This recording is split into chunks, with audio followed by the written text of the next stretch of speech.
Go ahead, sorry. Let me just get us out here live. Let's see here. Going live. We are live. Okay. Good evening, everybody. It's Patrick Milliken from the Poison Pen Bookstore in Scottsdale, Arizona. And we're here tonight with another of our virtual events. And we're delighted to have Will Thomas back with us to discuss his new Barker and Llewelyn novel, Fierce Poison. And we're also very pleased to have our friend Charles Finch join us to talk to Will. And hopefully we'll hear some news about an upcoming Charles Finch novel. We get questions about that. So I'm sure he'll give us the lowdown. And I will be happy to put a link. We still have some signed copies of Will's book in stock here. And I'll put a link in the comments field. And also, if you have questions for Will or Charles or Barbara, go ahead and feel free to put them in at any time. And Barbara usually summons me on screen again towards the end of the hour. So anyway, over to you, Barbara. Thank you very much, Patrick. Boy, this is really a nice cover, Will. Are you pleased with this? I'm very pleased with this. I think it's very elegant. It's the most elegant cover I've had. I think it is too. Well, fortunately, I came prepared because our events are BYOB when they start after 5. So I'm going to drink a little toast to Will and the publication of Fierce Poison. But I also want to drink a toast to Charlie, whom I haven't seen for a while. And anyway, to you guys. Cheers. Thank you.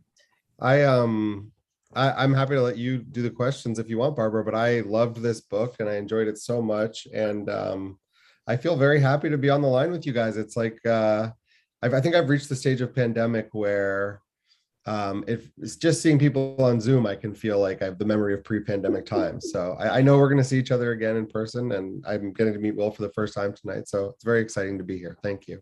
Well, it's really our pleasure. I'm so glad you could, particularly since we didn't get together due to your unfortunate automobile accident the last time that we tried to do this. So I'm not shaming him. It was actually pretty funny. Oh gosh. So we're all together, and we have like 2 masters of Victorian mystery. Wow. I think that the Charles Lennox series that Charlie is best known for, although he's written other novels, is absolutely amazing. And I think that the Llewelyn and Barker series that by Will is one of my all-time favorites. And how lucky that we can come together tonight to talk about it. We are in London in 1893. So we're still Victorian, but are we edging into Edwardian? I know it doesn't officially start till 1901, but I have trouble with the 1890s being purely Victorian. How do you guys feel? That's a good, go ahead. No, I was saying, Will, I'm curious because you're right on the fringe. I still consider it Victorian. I know it's late Victorian. That's so different in many ways from the 1880s, but things just start to change almost immediately when you hit 1900. I was just reading a book by Jacques Futrelle. His book was probably written in 1905, and he's ducking into phone booths and car races and things like that. So it changes awfully quickly. But it still has that feel, of the Victorian era as far as I'm concerned. Well, your novels, I always think, have this like luxury unimaginable to me. They're always like, I'm going to call on the telephone, or I'm going to put it in the icebox, or I'm going to do, X, Y, Z. And that's what I love about the Victorian period is you jump 10 years in any direction. And most of my books are set between, 1865 and 1875. If you jump 10 years in any direction, it's a radically different place, even though it's this deeply formal society with all of these rules and codes, which you enumerate really well, Will. It's fascinating that even the difference between the 1880s and the 1860s is so stark. It seems like 100 years have passed. Yeah, but don't you think that is a very modern note? Because, we've been hearing from a lot of people about how wildly different things have been 10, 20 years ago in terms of tech. Well, in fact, we wouldn't even be having this Zoom conversation, which has emerged in the last 3 years. And was it the rate, do you think, of industrial? I mean, because Victorian age is really well into the Industrial Revolution. Do you think it was the technology that was driving things to change that rapidly, Will? Yes, I do definitely think that. I had a question when I was working on my first book, whether to include telephones or not, and then was looking at a map and realized that his offices are right beside the telephone company. At that point, I'm just like, how could he not have a line? So that's why I decided it was a question, whether I should use it or not, because it's, for one thing, it would be an unfair advantage. I don't think even Scotland Yard had one, at that point yet.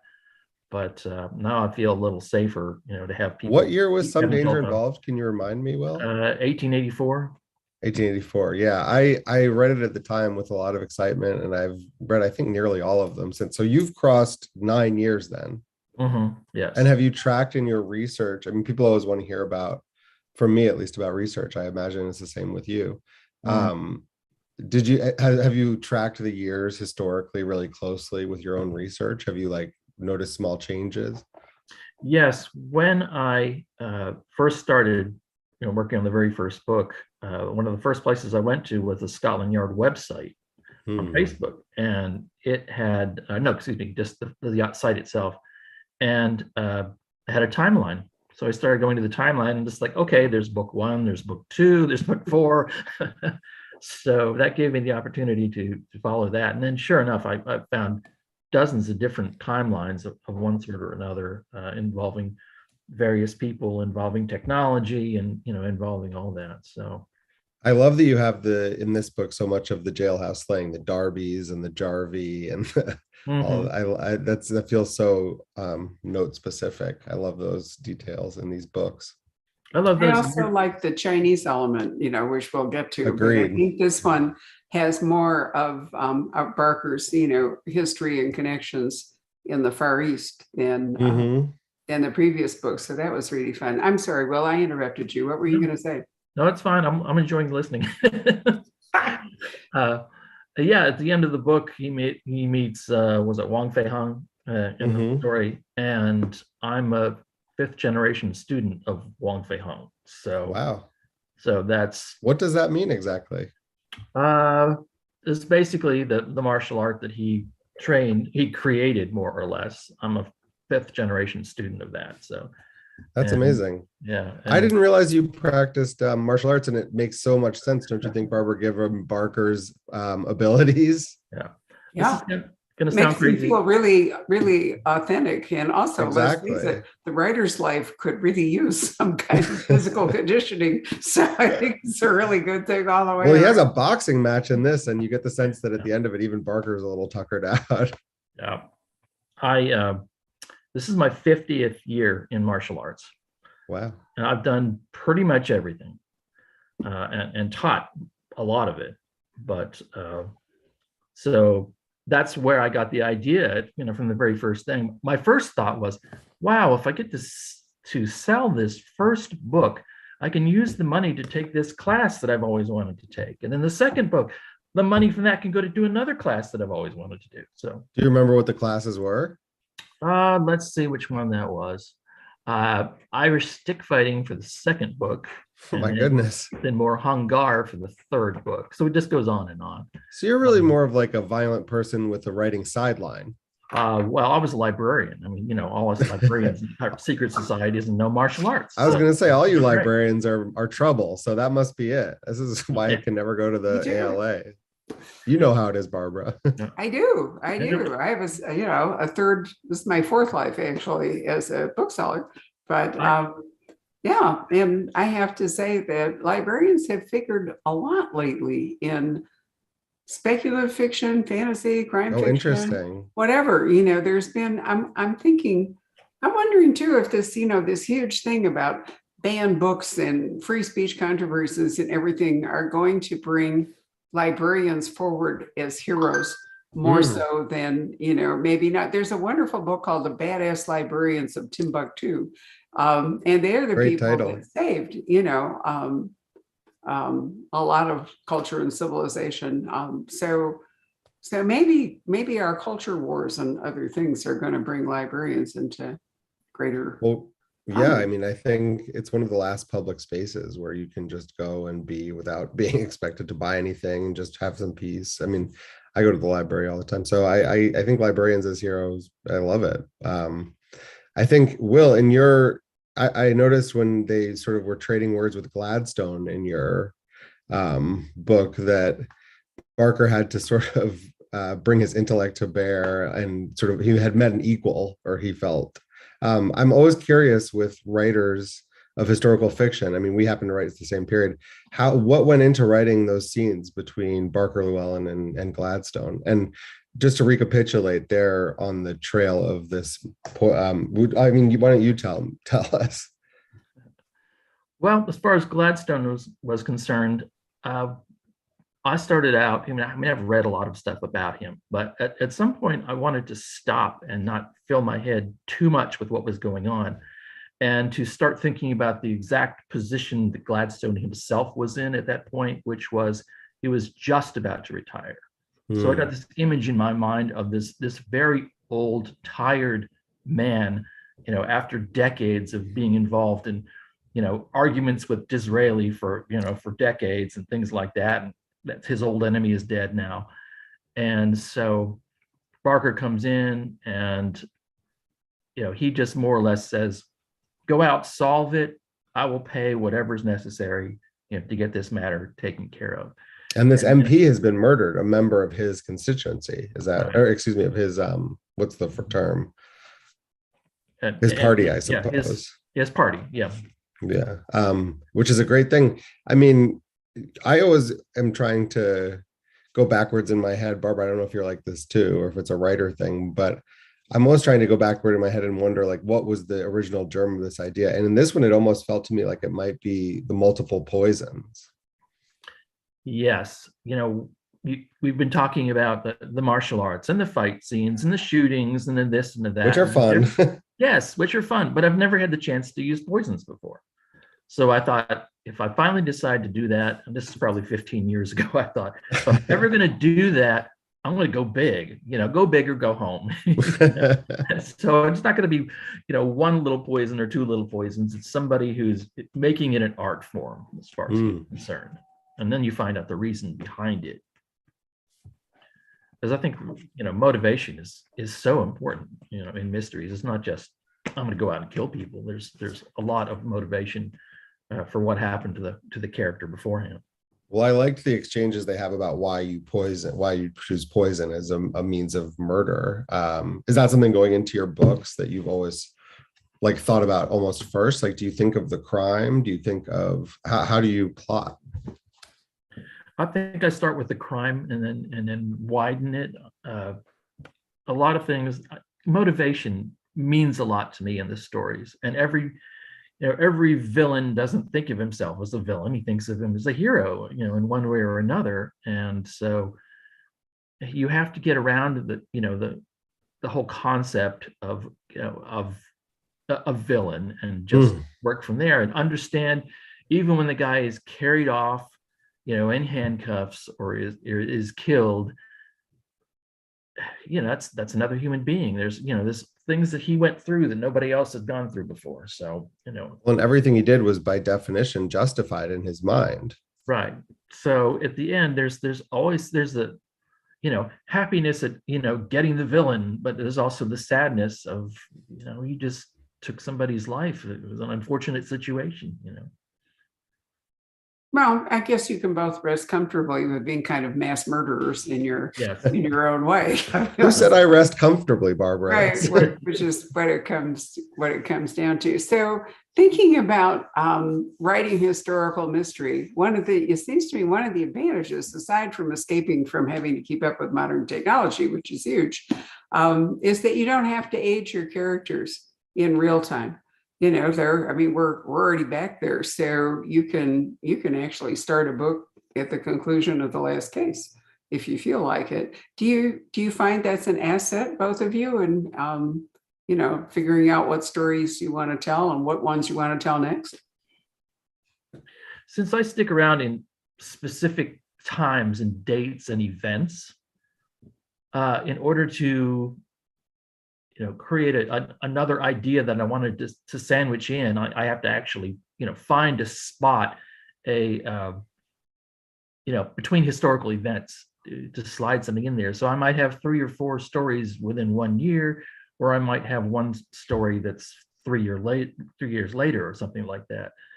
So I'm actually working where my characters are aging in real time, and which is interesting because everyone knows I have a love of Nero Wolfe and Rex Stout, and the age, it never ages. Right. But since my whole series was a Bildungsroman, starting with the most callow detective and reaching eventually to some point in the future where he's going to be completely trained and on his own and running his own agency. You have to play around with that. But one thing about this story was I didn't have so many historical dates that I had to work with, like I did on the last one with Nicholas, Tsar Nicholas. So I just found one character that was actually historical, and that was Gladstone himself. So then I could just relax and play with it.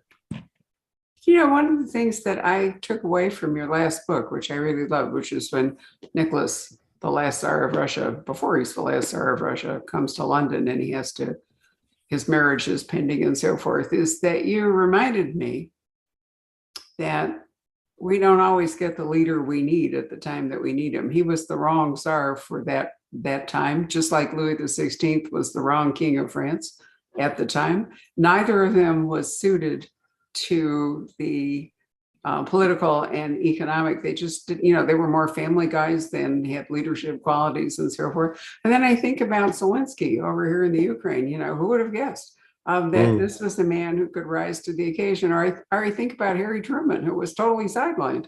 And then suddenly FDR dropped over and Truman had to step up. And, to our kind of amazement, history has been really kind to Truman because he did so many wonderful things, but you just don't know what a person's mettle actually is until it's tested. But I thought, Will, that you did a masterful job in explaining so much of what went wrong with the Romanovs and how that. I mean, you were in the 1890s.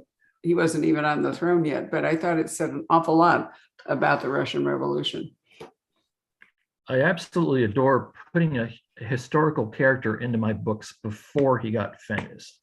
So I have William Butler Yeats in my second book when he's like 18 years old and doesn't know what's going on. And I have that fun every time because then I can play with it. Now, Nicholas wasn't the young playboy czar like I made him in Dance with Death. But I like to twist characters, historical characters, and see, okay, what if I came in from this direction? What would they be like? And so my first thought when I was working with Dance with Death was, here's this 20-year-old kid, still a kid, let loose in a wedding in London with his mistress that they don't know about, and go from there.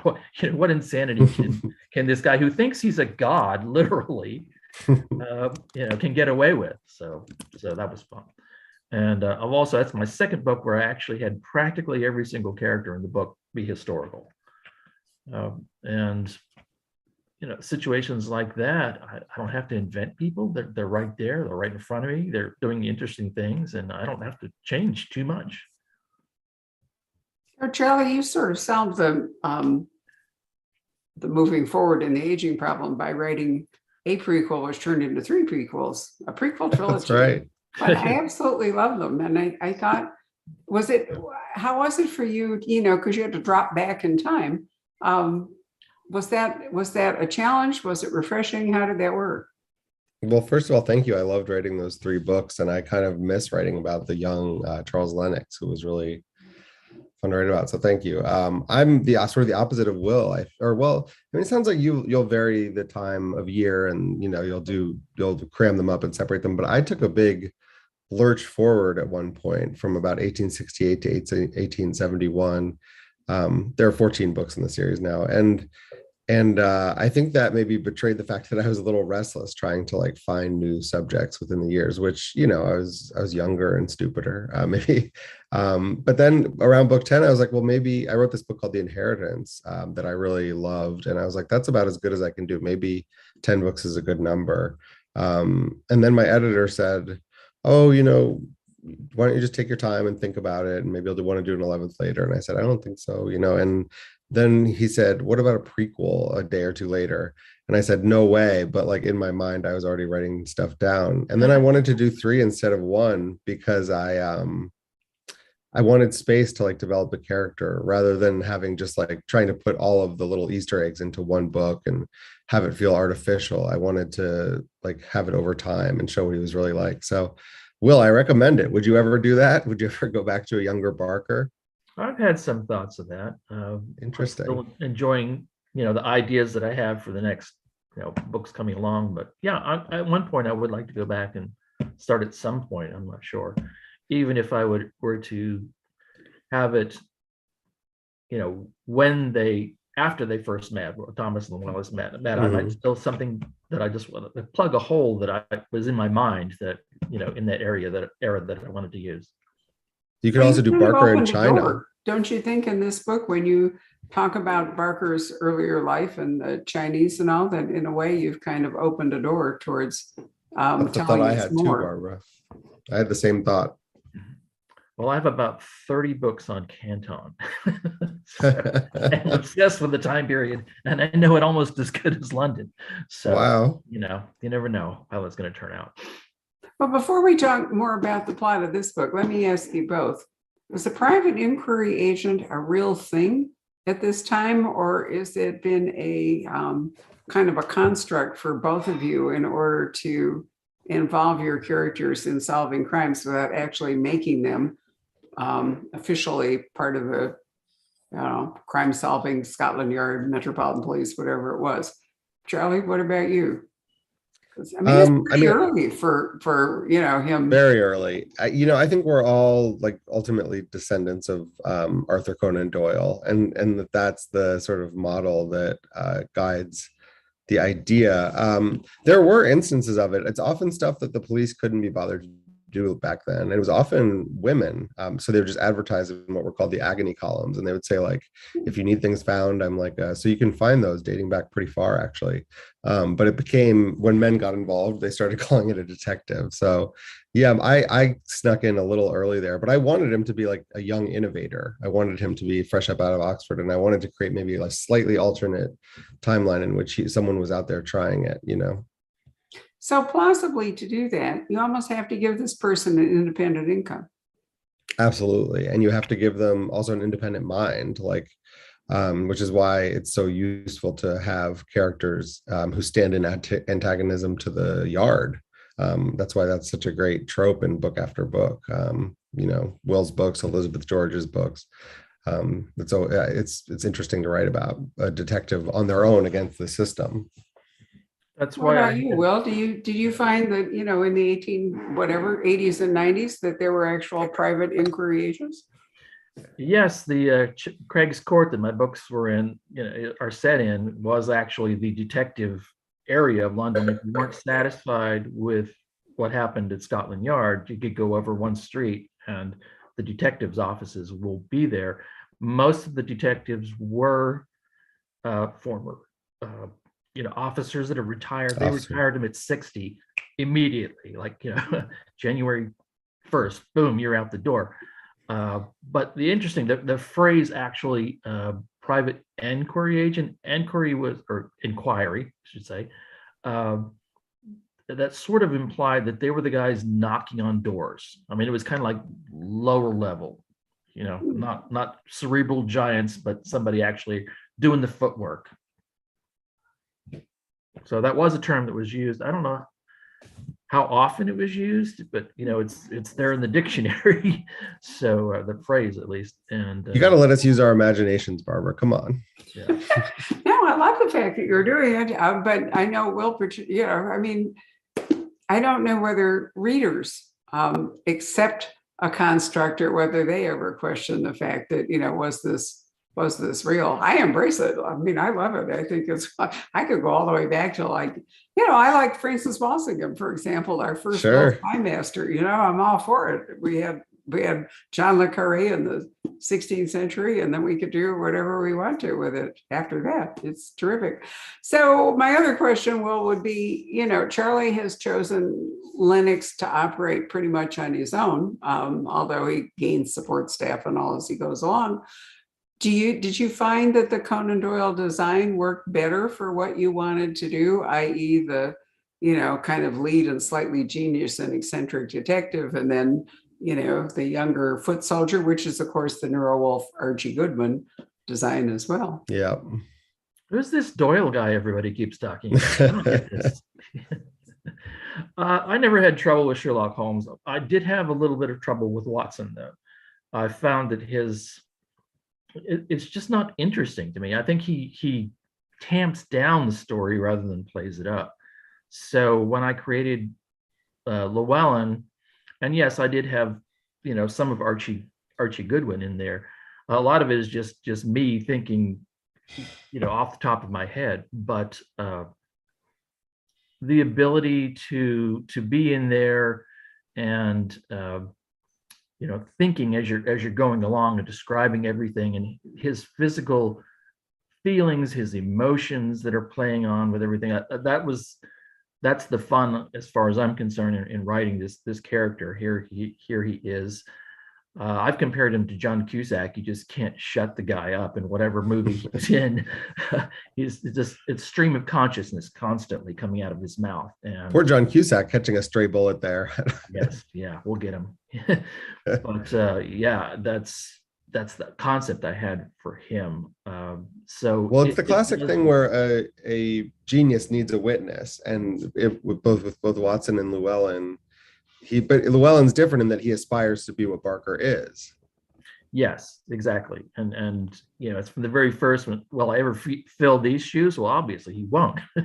But what's going to come out of it is going to be better for him. Make him a better person than the way that to be what Barker is specifically. And the very first book, he's applying for the position, and he's leaning against this wall. And everyone else is standing out there with their top hats and their coats and everything like that. And Barker is looking out the window and sees him first thing. And he's the first person who's lying against the wall when the weather's freezing cold. And he's the only logical one. And he's the one that he would want to not stand out, because you need a lot of information, from various suspects and things like that, unobtrusively. So Llewelyn was the perfect guy to slink into a pub somewhere and sit in the corner and listen to what's going on, for example. But he's also kind of he's an outsider. He's Welsh. He's been in prison, and then he falls in love with a young woman from a Jewish family, and that leads to. So I thought he underlines the. It's easy to think of Victorians as kind of like all one class, they're all white and upper class, or they're all living in Seven Dials, or, out in the East End or something. But I think that your books indicate, how many, London was an intensely cosmopolitan city. It was like the trade and banking and everything, capital of the world, capital of the empire. Anne Perry dipped into that a little bit. She has one of her books, The Hungarians in London Are a Force, for example. And you don't necessarily think about now that immigration is such a big topic for all of us, it's not really new. Right. Barker a Scotsman, Llewelyn a Welshman, the Jewish section. Every book is a different group, in my series, running through the Irish and the Chinese and just on and on. And that's interesting. I was reading, I don't recall exactly, who said this, but they were talking about the fact that London is just a bunch of neighborhoods. And, each neighborhood often represents a certain nationality or. And one of the And one of the enduring charms of the crime genre is that detective is one of the only jobs that takes you across all those neighborhoods, which is what happens with Llewelyn and Barker and with Lennox and his sort of supernumeraries, I think. Like, and why in Victorian culture, where you would never stray from your class if you could help it, for someone to go across all of them was like a rare cross section, which I think Fierce Poison definitely has. I mean, I was curious about, one thing that stood out to me reading this was how great your small characters were, and I was thinking specifically of the zookeeper, whom they meet. Is that the term? No, the botanical garden. Yeah, What would you call him? The gardener. And Barker that's the sort of gentle, soft Barker, and I loved getting that glimpse where he's and this guy was great. He was 60 at least, with a short white beard, dark brows, and a misshapen Irish tweed cap. The man was as brown as a chestnut. He wore no jacket, and his sleeves were rolled to his elbows. I love that kind of characterization, and it felt so on point for the period. Writing scenes like that with sort of secondary characters who are important but will vanish pretty soon. What's your approach there? Like, how have you cultivated that? Well, I start with the physical attributes, and you have to only have a couple. You can't have too many. I think that's where Doyle did wonderfully. He would, in 3 sentences, you would completely lock down what a person looked like, acted like, and then you're just waiting for him to open his mouth. He starts saying things, and he has an accent, or he doesn't have an accent, or what he's thinking, or how he's thinking, and it's just amazing. And so, yeah, I studied that a lot to understand how to do that. How to create a living being in 5 sentences. To the point to the person is like, I understand. The reader's like, I understand that totally. Now go on for whatever the story is going to be. So in this book, well, you with poisoning, we have a client who drops dead in Barker's office, which really pisses him off. And it's a fatal raspberry. I love that. So why did you decide? I guess with poison, since it up until recently with other delivery systems, the Russians have shown us and the North Koreans, mostly poison was ingested. So, did that give you an opportunity to like weaponize the pie? Oh, exactly. And I already had, before I had the umbrella with a poisoned umbrella in one of my other novels. So I borrowed from the Russians on that one. Yes, something as innocuous as part of a raspberry tart. That's, it's so easy to use, and it could be out there. And I love the whole concept that only one of them is poisoned. The rest of the tarts and the whole tray are all perfectly fine. Mm-hmm. Which always gives Thomas a step back when he realized he could have eaten the wrong one. But then the story, as the story continues and you meet the family that were also poisoned, was just. So because the man who was poisoned was a member of Parliament, is that how you bring William Gladstone, who's really an amazing character? Is that how you bring him into the story? Yes. Yeah. He finds out, that the guy was an MP, and then he needs to go to find the first information about this person, and that's how he meets Gladstone almost immediately, like 3rd chapter or something like that. And in this book, they go to a bolt hole, which I love. They go to Lady Ashley's because they don't want to risk being poisoned themselves. Right. Do you have a map in your mind of sort of Barker's London where all of his little connections are, and every, sort of maitre d' he knows, and he has this house, and do you have that in your mind or written out somewhere? It's in my mind, but yeah, it's pretty well set at this point. Could you walk it, do you think? Oh yeah, easily. Where do you start? At Craig's Court.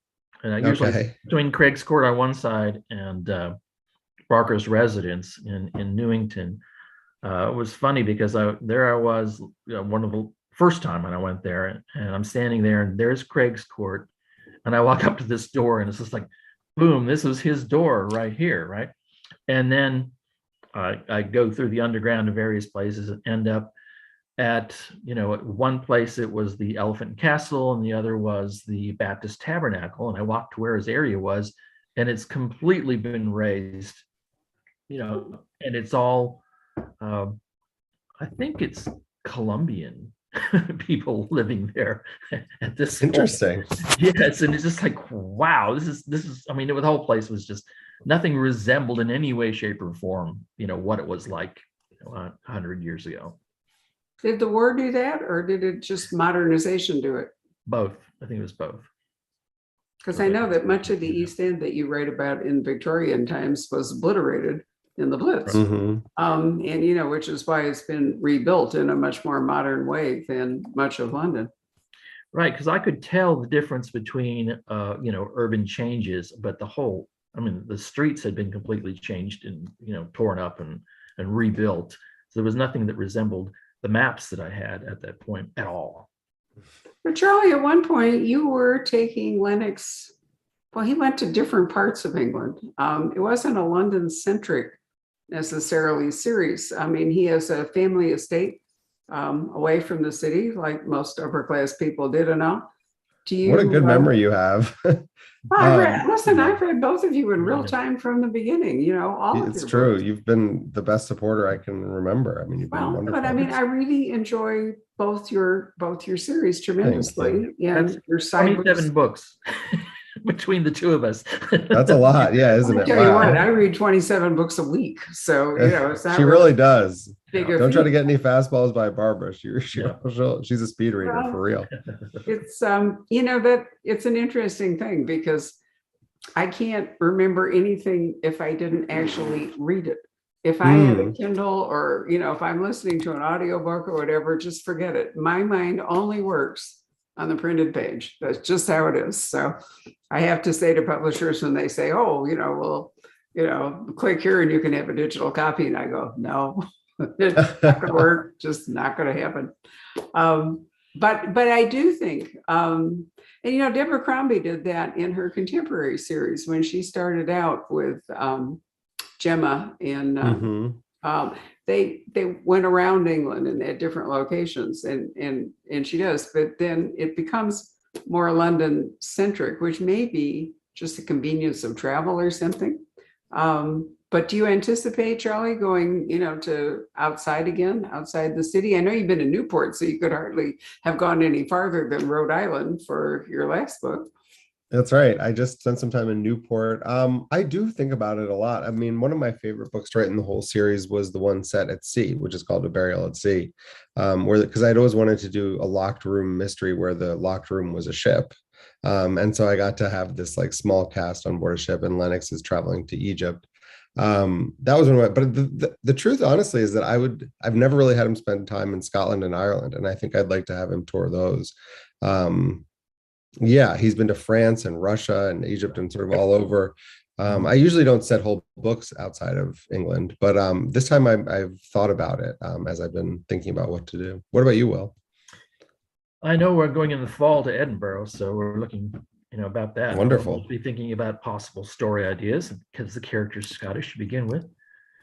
One thing I wanted to say, I was reading An Extravagant Death, and just as I was doing that, I was reading a book beforehand, which is the Chase of the Golden Plate. It's a Jacques Futrelle, who died on the Titanic.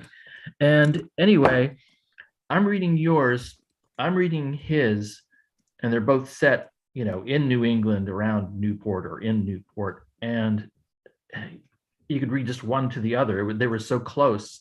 It like you nailed it. I'm reading this, fiction version, and this other guy, he actually lives there and writes there or wrote there at the exact same time. And I'm just like, you did it. Thank you so much. That means a lot to me. Yeah, I mean, how do you, when you think about writing the time, is it the research that gets you into the time, or the novels, or the sort of like just what is it? The geography, I was going to say, but what is it that gets you into it? I'm a librarian from day one. Great answer. I wrote full time, but so yeah, the research. I've always loved the research. When I was a teenager, I joined a Sherlock Holmes club. I was 17. Average age was 54. You know how that goes. But so they didn't know what to do with me, so they made me the book reviewer for the clubs, which meant I started reading interesting. all this Victorian history and, nonfiction and fiction. And that's how I ended up, with this head full of Victorian, information that Fascinating. some of these places, I don't even remember where I got that piece of information, but, there it was. So.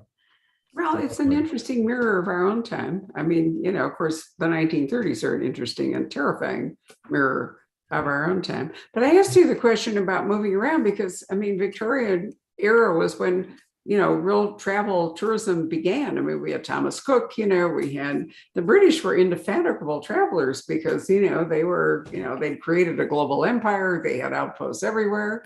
New middle class that had money to burn. And, I mean, younger sons were sent forth to make their fortune, and people who made money traveled. The climate's terrible, so they would like winter, in Egypt. I mean, I loved staying at the Winter Palace. And the last trip I made, international trip in December of 2019, before we all got shut down.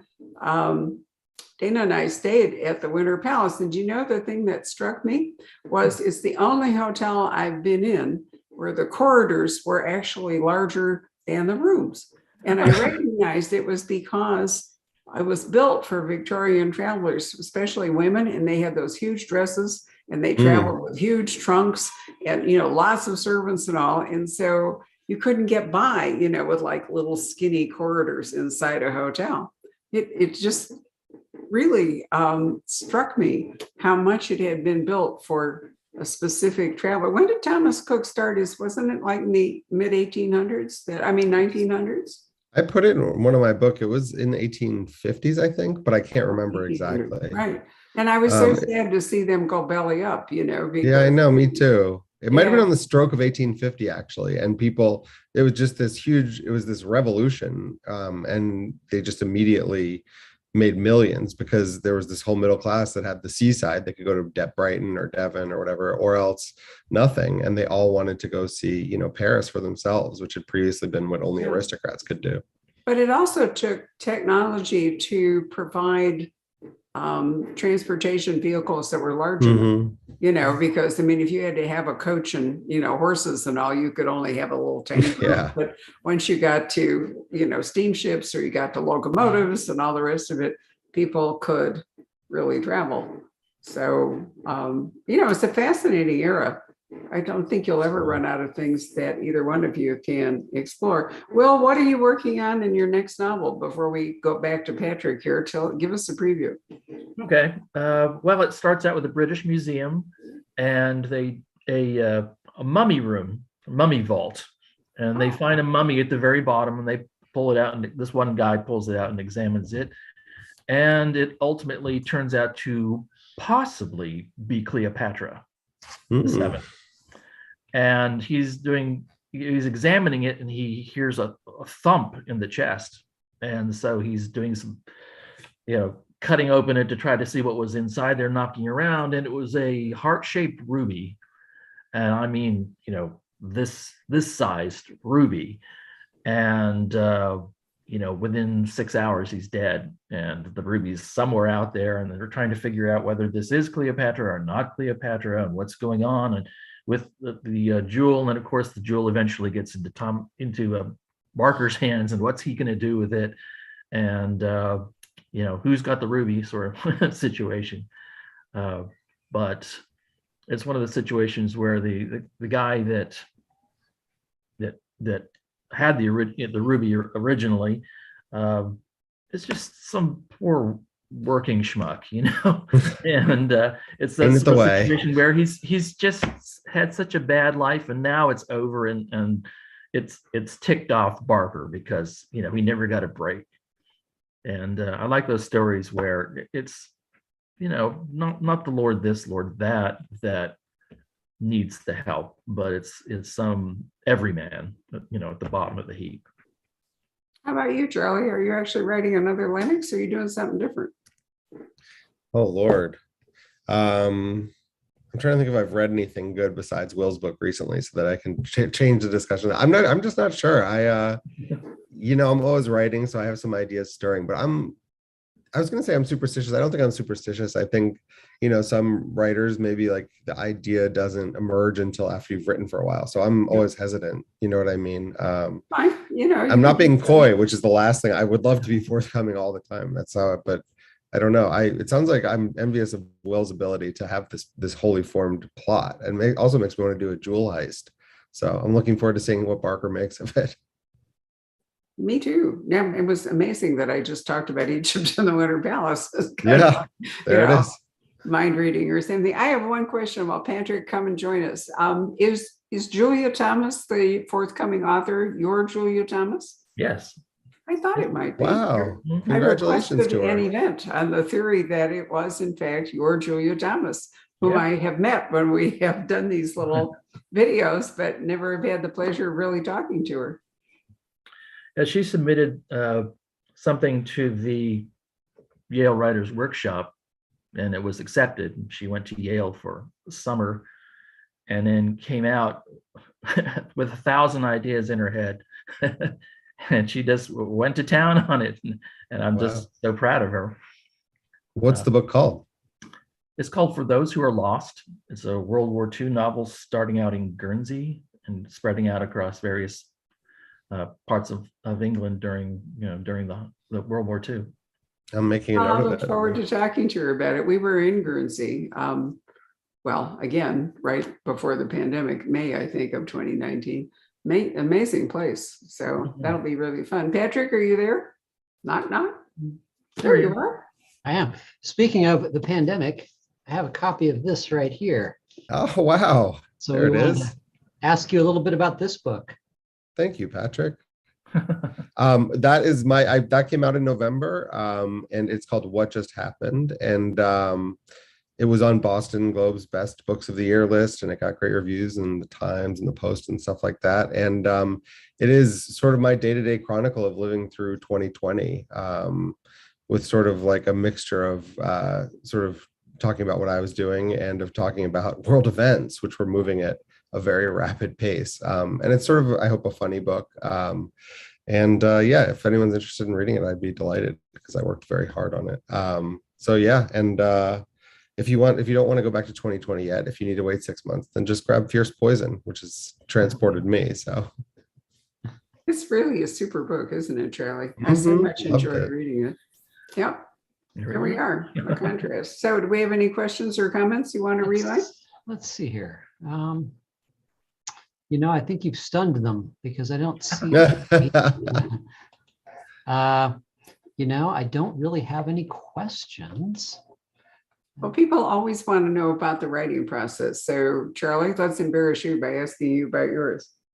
I tend to write for like a 2 or 3 hour chunk in the morning, and then at some point, like the returns diminish very rapidly, and I'm done for the day. And it's a pretty repetitive pattern, unless I'm at the very end of a book, and then it starts to go pretty quickly. And I might write an extra chapter here or there because it's all sort of like formed already, and you're not still forming on your way. But Will, what about you? I was just writing something a couple of days ago when something happens. I don't go into that right now, but Llewelyn stops for a second and is thinking, trying to work something out. And he turns to say something to Barker, and Barker's already 15 feet ahead. It's just like instantly attack, and I tend to write that way. I'll sit down and I'm just like, okay, I'm ready, go. And, usually I don't have that sort of thing where, let's say the first 10 pages, I'm gonna have to just rip out and start all over again. Usually I figure out what I'm gonna do that first 3 paragraphs, I'd say, and then it pulls me along from there. Now I may decide at some point to just scrap the whole chapter. That happens sometimes, but that doesn't scare me. I know some people, it's like they don't want to have any wasted anything, and it's like I can always write more or whatever over the shoulder, Are there any of your peers, this is for both of you, that are writing in the historical mystery genre that you really admire? I got my start with Anne Perry. I was a librarian. I did an Anne Perry type program. I sent a letter, an actual letter to her. And I said, I'm interested in doing some writing. Who would you recommend, to study? And she said Donald Moss, who was her agent, no, her publisher at the time, I wrote the book called Writing the Breakout Novel. And that's where I got studied the whole concept of a breakout novel, and sent off the first book, practically the first thing I'd ever written. And next thing I know, I've got an agent and 3-book contract and all that other stuff going on. So yeah. I'll be talking to Anne on Friday. She's moved into the early 20th century with Daniel Pitt, the son of Thomas and Charlotte, although Tom, of course, she put Thomas up as the head of special branch, and then after that, he couldn't really do a lot. He is writing a desk and all the rest of it. But yeah, I mean, if you go all the way back to her early books, she's had a remarkable career. Well, I mean, it looks like the direction it's pointing to me is that she might do a World War I detective series.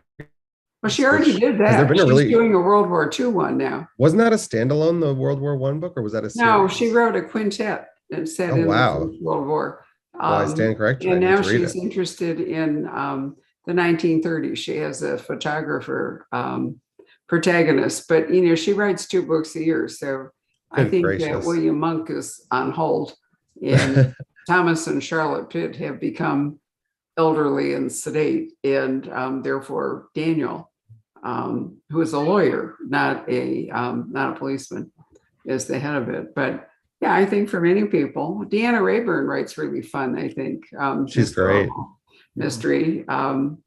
They have a lot of life to them. I think the characters are eccentric. There's travel involved. Who else, Will, would you recommend? I like Karen Auden. I love her books. Oh, I'm so glad you do. She's one of ours. She lives here. Mm-hmm. So she's kind of our author. And I think her new series what's it called, Patrick? Down a Dark River? Down a Dark River, yeah. Yeah, I think is very good. I liked her second book a lot, but I think that this new character, this new guy she's created, she has a new book coming out in November. Yeah. She's fantastic. Yeah. She was good. She's really good. I agree entirely. Anyone else? Of historical authors? Yeah.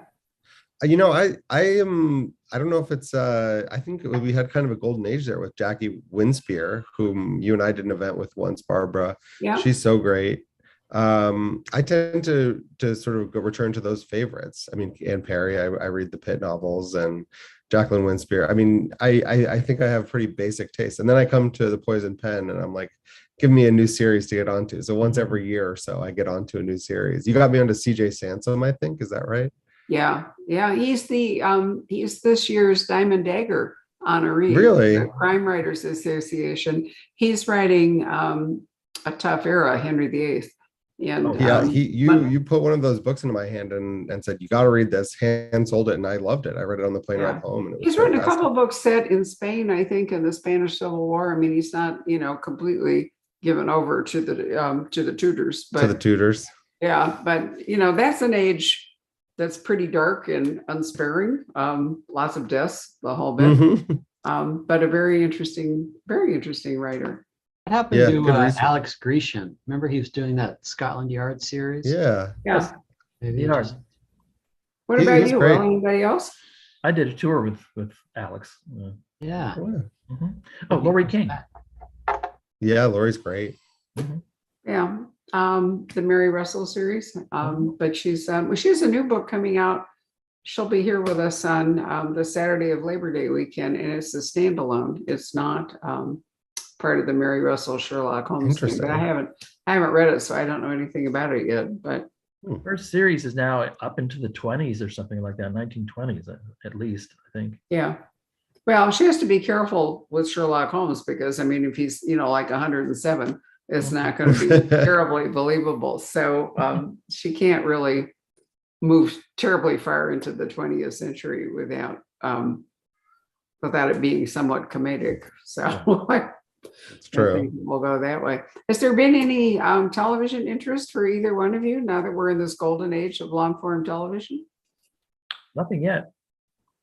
I have been taking some meetings actually, so fingers crossed. We'll see. Great, excellent. Yeah, be fun. It would be fun. Jackie has, I think, something on the boil. Really?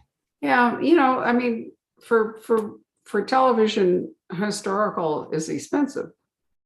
Mhm. That's the So, problem. it does tend to daunt them slightly Oh in yeah. terms of signing something up. But I do think that long form television is much better for the kind of books you write than a movie would be. Mhm. What do you 100%. think, Will? Yes, definitely, yes. Yeah. Anything else then, Patrick? If not, Yeah, we had a question that just came in, which is Linda would like to know. She says, "Do you find yourself adding friends or people in the news to your stories without realizing you're doing it at the time?" Great question. I definitely do. I sometimes sneak friends in there on purpose. I'll give someone a little trait of one of my friends, just as a sort of joke to myself and to maybe them if they're reading it. The news, I feel like I'm extremely influenced by the news, and all of my cases mirror the news that I'm reading every day in ways that I probably can't quite parse myself. So I feel like, yeah, I wrote, every single mystery feels to me like I'm writing about the present in a weird way. I definitely feel that way. And it seems like every time my book comes out, 2 days later, there's some article in the newspaper that ties directly into whatever it is I just wrote. It gets, creepy feelings. When I did Hellfire Conspiracy, there was something about, I think it was Nigerian children that were being kept in London, illegally and stuff like that. So there's always something coming up that just makes me go, I guess now. I can't write anything without thinking about what's happening now, even though I'm writing, a century ago or more. Mm. well, gentlemen, it's really been a pleasure to talk to both of you. Thank you So much fun to for your catch up. time. Really? Thank you for letting me join in, you two. Oh, listen, I'm so delighted that you could. Two giants, come together here. It's really impressive. Fierce Poison. And at some point, we are going to meet Will's wife, Julia, who is going to talk to us about World War II in Guernsey. Yeah. When's it come out, Will? June 14th, well, I think. Maybe sooner than I thought. Yeah. That'll be great. Maybe are you willing to risk yourself as the host, or do you think you prefer to sit back? Anything I can do to help. All right. Well, we'll talk to your publisher about it. Anyway, Charlie, wonderful to see you again. Will, always a pleasure. Good night, everybody. Thank you for joining us. And don't forget, if you like this period and all, that we will be talking to Ann Perry at 5:00 on Friday. So that'll give you an extra Victorian boost for the week. Good night.